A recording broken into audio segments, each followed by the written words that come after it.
இதை தடை பண்றேன்னு சொல்லிட்டு இலங்கை எம்பி புரியுங்களா, அர்ச்சனா ராமநாதன் புரியுங்களா, ஒரு எம்பி அவன் பாராளுமன்றத்துல சீமானை வந்து தவறா பேசுறான். அந்த பாராளுமன்றத்தை தவறா பேசுற அனுமதிக்கிற அது ஒரு பாராளுமன்றமா அடியாள் இடமா?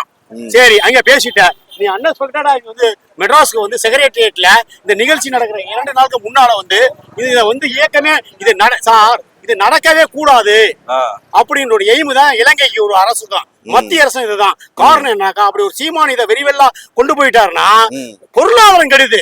இந்திய தமிழ்நாடு அரசுல எந்த விதமான இதுவும் நடக்காது, எல்லாமே வளர்ந்துருவாரு. இதை கட்டம் இது வந்து வளர விடக்கூடாது, இதுக்கு சரியான பர்மிஷன் கொடுக்க கூடாது. இதுக்கு வந்து விவரமே தெரியாது சார், சோசியல் மீடியாவில தான் சார் இது வருது புரியுங்களா. இது 18வது மே தினம். அதாவது காரணம் என்ன, இலங்கையில வந்து பிரிட்டிஷ்காரன் ஆளும்போது 48ல சுதந்திரம் வருது. சுதந்திரம் வந்து சிங்களனுக்கு தமிழனுக்கு கூட்டா இருக்காங்க.